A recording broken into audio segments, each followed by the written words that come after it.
नमस्कार सभी को। आज हम पढ़ने जा रहे हैं अष्टम वर्गस्य रुचिरा तृतीयो भाग है। कक्षा 8 रुचिरा भाग 3 पाठ संख्या 6 गृहम शून्यम सुताम विना। पाठ का हिंदी अनुवाद कि गृह शून्यम जो घर है वह शून्य होता है, सूना होता है, सुताम बिना लड़कियों के बिना, पुत्री के बिना। तो यह पाठ इसी पर आधारित है कि लड़कियों के बिना घर सूना होता है। विभिन्न क्षेत्र में स्त्री की स्थिति। प्राचीन काल में स्त्रियों की स्थिति काफी उन्नत और सुदृढ़ थी। वेद और उपनिषद कालों तक पुरुषों के साथ स्त्रियों को भी शिक्षित किया जाता था। लवकुश के साथ आत्रेय को भी पढ़ने का प्रसंग एक तरफ सहशिक्षा को प्रमाणित करता है, दूसरी तरफ ब्रह्मवादिनी वेदज्ञ ऋषि गार्गी, मैत्रेयी, अरुंधति आदि की ख्याति इस बात को भी प्रमाणित करती है कि पुरुषों और स्त्रियों के मध्य कोई विभेद नहीं था। पर बाद के काल में स्त्रियों की स्थिति दयनीय होती गई।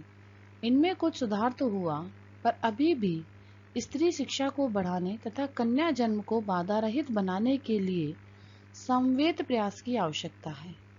प्रधानमंत्री श्री नरेंद्र दामोदर मोदी का बेटी बचाओ बेटी पढ़ाओ अभियान इसी की एक पहल है।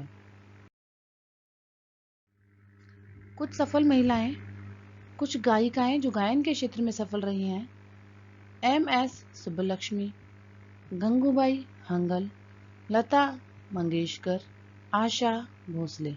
साहित्य के क्षेत्र में भी भारत में अनेक महिलाओं ने अपने नाम किए हैं: सरोजिनी नायडू, कमला सुरैया, शोभा डे, अरुंधति राय, अनीता देसाई। राजनीति के क्षेत्र में श्रीमती इंदिरा गांधी, सुमित्रा महाजन, प्रतिभा पटेल और सुषमा स्वराज, ऐसे ही अनेक नाम हैं। चित्रकार के तौर में अंजालोनी, इला मेनन। खेल में PT उषा, जे शोभा जो एथलेटिक्स में रही, कंजू रानी देवी भारोत्तोलन में रही और साइना नेहवाल बैडमिंटन में अपना नाम रोशन किया। कोनेरू हम्पी शतरंज में, सानिया मिर्जा टेबल टेनिस में और कर्णम मल्लेश्वरी भारोत्तोलन में। इसी प्रकार वाणिज्य के क्षेत्र में श्रीमती अरुंधति भट्टाचार्य, चंदा कोचर और चित्रा रामकृष्ण। इस प्रकार भारत में अनेक महिलाओं के नाम अपने अपने क्षेत्र में विशेष सराहनीय हैं। यह पाठ कन्याओं की हत्या पर रोक और उनकी समाज में शिक्षा सुनिश्चित करने की प्रेरणा हेतु निर्मित है। समाज में लड़के और लड़कियों के बीच भेदभाव की भावना आज भी समाज में यत्र तत्र देखी जाती है, जिसे दूर किए जाने की आवश्यकता है। संवादात्मक शैली में इस बात को सरल संस्कृत में प्रस्तुत किया गया है। इस पाठ में संवाद के माध्यम से कुछ लोग वार्तालाप करते हैं, कुछ पात्र, और संवाद के द्वारा समाज की एक बहुत बड़ी समस्या जो कि कन्याओं की भ्रूण हत्या पर आधारित है, उसको उजागर करके और इस समस्या को समाज से दूर करने का प्रयत्न इस पाठ में किया गया है। शालिनी ग्रीष्मावकाशे पितुगृहम् आगच्छति। शालिनी गर्मी की छुट्टियों में अपने पिता के घर आई है। सर्वे प्रसन्न मनसा तस्या स्वागतम कुर्वन्ति। सभी बहुत प्रसन्न मन से उसका स्वागत करते हैं। परम तस्याः भ्रातृजायाः उदासीना इव दृश्यते। किंतु उसकी भाभी जो हैं वो उदास दिखाई देती हैं। शालिनी बोलती हैं, भर्तृजाये चिंचिता इव प्रतीयसे सर्वम कुशलम खलु। तो शालिनी ने पूछा कि भाभी आप चिंतित से प्रतीत हो रही हैं, सर्वम कुशलम खलु, सब कुछ कुशल से तो है। माला जो कि उसकी भाभी का नाम है बोल रही हैं, आम शालिनी कुशलिनी अहम, कि हाँ शालिनी मैं कुशल हूँ। त्वद अर्थम किम आने आने शीतल पेयम चायम वा। भाभी ने पूछा कि हाँ शालिनी मैं कुशल हूँ। त्वद अर्थम तुम्हारे लिए, किम आने आने तुम्हारे लिए मैं क्या लाऊं, शीतल पेय कुछ ठंडा पेय लाऊं पीने योग्य, अथवा चाय तुम्हें पीनी है। शालिनी ने कहा अधुना तो किमपि न वाञ्छमि, अभी तो मैं कुछ नहीं चाहती। रात्रौ सर्वे सह भोजनम एव करिष्यामि, रात को मैं सबके साथ ही भोजन करूंगी। भोजन काले मालाया मनोदशा स्वस्था न प्रतीयते, परम सा मुखेन किमपि नोक्तवती। भोजन के समय भी जो माला है, शालिनी की भाभी, उसकी मनोदशा स्वस्थ प्रतीत नहीं हो रही थी, लेकिन उसने अपने मुंह से कुछ नहीं कहा। राकेश है, शालिनी का भाई है, बोलता है, भगिनी शालिनी, बहन शालिनी, दृष्टया त्वम समागता, अच्छा हुआ भाग्य से तुम आई हो। अद्य मम कार्यालय एका महत्वपूर्णा गोष्ठी सहैव निश्चिता, कि आज मेरे कार्यालय में एक महत्वपूर्ण गोष्ठी अचानक ही निश्चित हो गई है। अद्य मालायाः चिकित्सकया सह मेलनस्य समय निर्धारित है, और आज ही माला का चिकित्सिका से मिलने का समय निर्धारित है। त्वं मालया सह चिकित्सकां प्रति गच्छ, तो तुम माला के साथ चिकित्सक के पास चली जाओ। तस्या परामर्श अनुसारम, और उसके परामर्श के अनुसार, यद विधेयम तद संपाद्यम, जो कुछ करना हो वह कर लो। तो राकेश ने अपनी बहन को कहा कि आज मैं ऑफिस में कोई जरूरी कार्य है, गोष्ठी है, मैं नहीं जा पाऊंगा, तो तुम माला के साथ चिकित्सक के पास जाओ और जिस प्रकार का चिकित्सक तुम्हें परामर्श दे वह कार्य कर लो। शालिनी ने कहा, किम अभवत, क्या हुआ? भ्रातृजायाः स्वास्थ्यं समीचीनं नास्ति, कि भाभी का स्वास्थ्य सही नहीं है। अहम तु है प्रभृति पश्यामि, सा स्वस्था न प्रतिभाति इति प्रतीयते इसमें, कि है मैं तो कल से ही देख रही हूँ कि वह स्वस्थ नहीं लग रही हैं, कि मुझे ऐसा लग रहा है कि भाभी स्वस्थ नहीं है। राकेश है, राकेश ने कहा, चिंतया विषय नास्ति, चिंता की कोई बात नहीं है। तुम मालया सह गच्छ, तुम माला के साथ जाओ। मार्गे सा सर्वम ज्ञापयिष्यति, रास्ते में वह तुम्हें सब कुछ बता देगी। इस प्रकार माला शालिनी च चिकित्सकां प्रति गच्छन्त्यो वार्ताः कुरुतः। अब माला और शालिनी दोनों चिकित्सका के पास जाती हुई वार्तां कुरुतः, वार्ता करती हैं। शालिनी ने पूछा, किम अभवत भ्रातृजाये, कहाँ समस्या अस्ति? उसने पूछा कि भाभी क्या समस्या है, क्या हुआ है आपको? तो माला ने कहा, शालिनी अहम मासत्रयस्य गर्भः स्वकुक्षौ धारयामि, कि शालिनी मैं 3 महीने का गर्भ अपनी कोख में धारण कर रही हूँ। तव भ्रातुः आग्रह अस्ति यत् अहम लिंग परीक्षणम कार्येयम, और तुम्हारे भाई का यह आग्रह है, यह जिद है कि मैं लिंग परीक्षण करवाऊं। कुक्षो कन्या अस्ति, यदि कोख में कन्या है, चेत गर्भम पातेयम, तो मैं गर्भपात करवा लूं।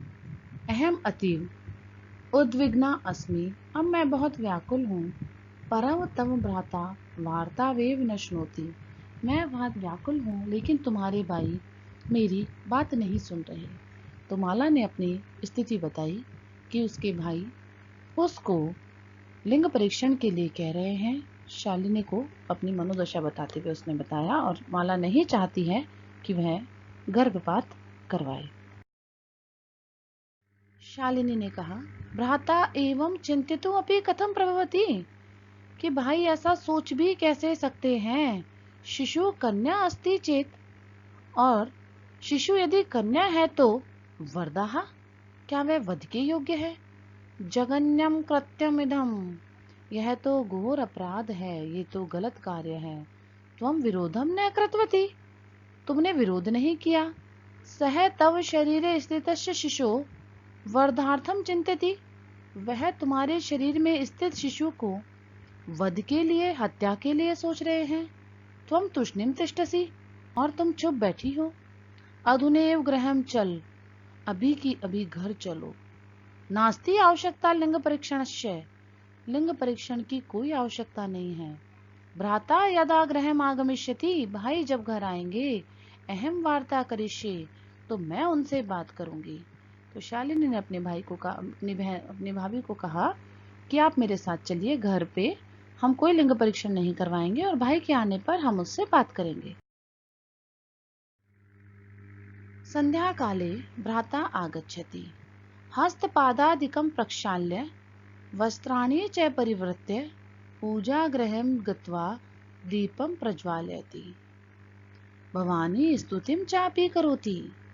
संध्या के समय भाई आ गए, हाथ पैर आदि को प्रक्षाल्य धोया, वस्त्राणि च परिवर्त्य अपने वस्त्र भी बदले, पूजा गृहं गत्वा और पूजा घर में जाकर दीपम प्रज्वालयति दीपक जलाया, भवानी स्तुतिम चापि करोति और माता भवानी की स्तुति भी की। तदंतरम चाय पानार्थम सर्वे अपि एकत्रिता, उसके बाद चाय पीने के लिए सभी एक जगह एकत्रित हो गए। राकेश ने बोला, माले त्वं चिकित्सकां प्रति गतवती असि किम अकथयत् सा। राकेश ने कहा, माला तुम चिकित्सका के पास गई थी, उसने तुम्हें क्या कहा। माला मौनम एव आश्रति, माला मौन ही रहती है, अर्थात माला कुछ नहीं बोलती। तदेव क्रीडन्ती त्रिवर्षीया पुत्री अंबिका पितु क्रोड़े उपाविशति, तभी खेलती हुई 3 वर्ष की पुत्री अंबिका, जिसका नाम अंबिका है, पितु क्रोड़े उपविशति, पिता की क्रोड़े अर्थात गोद में उपविशति आकर बैठ जाती है। तस्मात् चाकलेहम च याचते, और उनसे चॉकलेट मांगती है। राकेश अंबिकाम लालयति, राकेश अंबिका को प्यार करता है। चाकलेहम प्रदायम, उसको चॉकलेट देता है। ताम क्रोड़ात अवतारयति, और उसको गोदी से उतार देता है। पुनः मालाम प्रति प्रश्नवाचिकाम दृष्टिम क्षिपति, और पुनः माला के प्रति प्रश्नवाचक दृष्टि से देखता है, क्योंकि उसने माला से प्रश्न पूछा था कि तुम जब चिकित्सक के पास गई थी तो चिकित्सका ने तुम्हें क्या जवाब दिया। शालिनी एतत् सर्वं दृष्टवाम उत्तरम ददाति, शालिनी यह सब देखती रहती है और फिर शालिनी उत्तर देती है। शालिनी कहती है, शालिनी भ्रातः त्वं किम ज्ञातुम इच्छसि, भाई तुम क्या जानना चाहते हो। तस्या कुक्षि पुत्र अस्ति पुत्री वा, इसकी कोख में पुत्र है या पुत्री, किमर्थम किस लिए। षण्मासान अनंतरम सर्वम स्पष्टम भविष्यति, 6 महीनों के बाद स्वतः ही सब स्पष्ट हो जाएगा। समयात पूर्वम कथम अर्थम अयम आयास है, समय से पहले यह प्रयास क्यों करना, अर्थात 6 महीने बाद जब स्पष्ट होने वाला है तो समय से पहले ये जानने का प्रयास हमें क्यों करना कि कोख में पुत्री है या पुत्र है। राकेश कहता है, भगिनी त्वं तु जानासि एव अस्माकं गृहे अंबिका पुत्री रूपेण अस्ति एव, कि बहन तुम तो जानती हो हमारे घर में अंबिका के रूप में एक पुत्री है। अधुना एकस्य पुत्रस्य आवश्यकता तर्हि, तो अब एक पुत्र की आवश्यकता तो है। तो उसका भाई उत्तर देता है कि जब मेरे पास एक पुत्री है तो अब मुझे एक पुत्र की आवश्यकता है। शालिनी कहती है, तर्हि कुक्षी पुत्री अस्ति चेत हंतव्या, तो यदि कोख में पुत्री है तो क्या उसको हत्या करवा देंगे, वो मरण के योग्य है। त्रिवसरेण, तेज स्वर से बोलती है, हत्या पापम कर्तुम प्रवर्तो असि त्वम, क्या तुम हत्या का पाप करने में लगे हुए हो। राकेश कहता है, न हत्या, हत्या तू न। राकेश कहता है, नहीं नहीं हत्या तो नहीं। तो शालिनी कहती है, शालिनी तर्हि किम अस्ति निगृणम कृत्यमिदम, तो यह घृणा के योग्य क्या और क्या था, अर्थात जो तुम करने जा रहे थे वह हत्या थी। सर्वथा विस्मृतमान अस्माकम जनकः कदापि पुत्री पुत्रो विभेदम न कृतवान, सब कुछ भूल गए तुम पूरी तरह से कि हमारे पिता ने कभी भी पुत्री और पुत्र में भेद नहीं किया। सह सर्वदेवम मनु स्मृति पंक्तिम इमाम उद्धृति, इसमें है कि वो सर्वदेवम, कि वह हमेशा मनुस्मृति का एक पंक्ति का उच्चारण करते थे। आत्मा वे जायते पुत्रे, पुत्रेण दुहिता समा, कि आत्मा से ही पुत्र और पुत्री उत्पन्न होते हैं और पुत्र और पुत्री दोनों ही समान होते हैं। तथापि सायं प्रातः देव स्तुति करोषि, और तुम भी तो सुबह शाम देवी की स्तुति करते हो। किमर्थम सृष्टि उपादिन्या शक्त्या तिरस्कारम करोषि, फिर तुम शक्ति का उत्पन्न करने वाली इस शक्ति का तिरस्कार कैसे कर रहे हो। त्वं मनसि इयति कुत्सिता वृत्ति आगता, तुम्हारे मन में इतना दुष्ट विचार आ गया। इदम चिंतेव अहम कुंठिता अस्मि, यह सोचकर तो मैं जड़ हो गई हूँ, अर्थात परेशान हो गई हूँ। तव शिक्षा वृथा, तुम्हारी शिक्षा तो व्यर्थ गई। राकेश ने कहा, भगिनी विरम विरम अहम स्व अपराधम स्वीकरोमि। बहन रुको रुको, मैं अपना अपराध स्वीकार करता हूँ। लज्जिते चास्मि, आज मैं लज्जित हो गया हूँ। तो राकेश को समझ आया कि वह क्या करने जा रहा था, तो उसने अपना अपराध स्वीकार किया और बोला, अद्य प्रवृत्ति कदापि घरितम इदम कार्यम स्वप्ने अपि न चिंतिष्यामि। उसने कहा कि आज के बाद मैं ऐसा गंदा कार्य स्वप्न में भी नहीं सोचूंगा। यथेव अंबिका मम हृदयस्य संपूर्णस्य स्नेह अधिकारिणी अस्ति, जैसे अंबिका मेरे हृदय के स्नेह का पूर्ण अधिकारिणी है, उसी प्रकार आगंतः शिशु, आने वाला शिशु भी मम स्नेह से अधिकारी भविष्यति, मेरे स्नेह का अधिकारी होगा। पुत्र भवतु पुत्री वा, चाहे मुझे पुत्र हो या पुत्री। अहम स्वगर्हित चिंतनम प्रति पश्चाताम अग्नय अस्मि, अहम कथम विस्मृतवान, कि मैं अपने चिंतन के प्रति, निंदनीय चिंतन के प्रति पश्चाताप में मग्न हो गया हूँ कि मैं कैसे भूल गया कि मैं पुत्र और पुत्री में भेद करने जा रहा हूँ। यत्र नार्यस्तु पूज्यन्ते रमन्ते तत्र देवताः, यत्र स्ता न पूज्यन्ते सर्वत्र अफला विक्रियाः। अनुवाद, जहाँ नारियों का सम्मान होता है वहाँ देवता निवास करते हैं, किंतु जहाँ नारियां नहीं पूजी जाती, नारियों का सम्मान नहीं किया जाता, सर्वत्र तत्र अफला क्रिया, वहाँ सारे कार्य अफल अर्थात निष्फल हो जाते हैं। अथवा पितुर्दश गुणा मामेति तन्मया सन्मर्गम प्रदर्शितम भगिनी कनिष्ठा अपि त्वं मम गुरुरसि। अथवा पितु 10 गुणा माते इति, कि पिता से 10 गुणा माता होती है। तव्या सन्मार्गम प्रदर्शितम भगिनी, तुमने मुझे आज सन्मार्ग दिखाया है।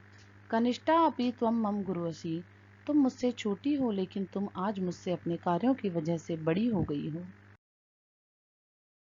शालिनी ने कहा, अलम पश्चातापेन, अब आप पश्चाताप ना करें। तब मन से अंधकार है अपगतम, तुम्हारे मन का अंधकार दूर हो गया है। प्रसन्नताया विषयो अयम, यह प्रसन्नता का विषय है। भ्रात्र जाए आगच्छ, भाभी आओ। सर्वा चिंता त्यज्य, सारी चिंताएं छोड़ दो। आगंतु शिशु स्वागताय च सन्नद्धा भाव, और आने वाले शिशु के स्वागत के लिए तैयार हो जाओ। भ्रात है, तुम अभी प्रतिज्ञा करो, भाई तुम भी प्रतिज्ञा करो। कन्याया रक्षणे तस्या पाठने दत्त चित्त स्थास्यसि, कि तुम कन्या की रक्षा में और पढ़ाने में तुम सावधान रहोगे, मन से जुड़े रहोगे। पुत्री रक्ष पुत्री पाठे इति सर्वकारस्य घोषणयम्, पुत्री की रक्षा करो और पुत्री को पढ़ाओ, यह सरकार की घोषणा है। तदेव सार्थिका भविष्यति, यह तभी सार्थक होगी यदा वयम सर्वे मिलित्वा चिंतनमिदं यथार्थ रूपम करिष्यामि, जब हम सब मिलकर इस सोच को यथार्थ बना देंगे, सार्थक बना देंगे। या गार्गी शुतचिंतने नृपनये पांचालिका, विक्रमे लक्ष्मी शतु विदारणे, गगनम विज्ञानांगणे कल्पना, इंद्र उद्योग पते खेल जगती ख्याति बह साइना, सेयम च स्त्री सकलाशु दिशु सबला सेर्व सद उत्साहयता। अर्थात जो स्त्री गार्गी शुद्ध चिंतने, तत्व के चिंतन में गार्गी की तरह, नृपनये पांचालिका, राजनीति में पांचाली की तरह, विक्रमे लक्ष्मी शत्रु विदारणे, और पराक्रम में लक्ष्मी अर्थात शत्रुओं का नाश करने वाली लक्ष्मीबाई की तरह, और विज्ञान के आकाश के विज्ञान के क्षेत्र में जो कल्पना चावला की तरह, इंद्र उद्योगपति उद्योग के रास्ते पर कठिन परिश्रम करने वाली इंद्र की तरह और खेल जगत में सम्मान प्राप्त करने वाली साइना की तरह। ये यम स्त्री, जो भी स्त्री समस्त कलाओं में और समस्त दिशाओं में सफल हो और वह सभी के द्वारा प्रोत्साहित हो, अर्थात जिस प्रकार इन स्त्रियों ने सम्मान प्राप्त किया उसी प्रकार समस्त स्त्रियों को सम्मान और प्रोत्साहन मिलता रहे। धन्यवाद है। इस प्रकार इस पाठ का अनुवाद हमारा यहाँ समाप्त होता है।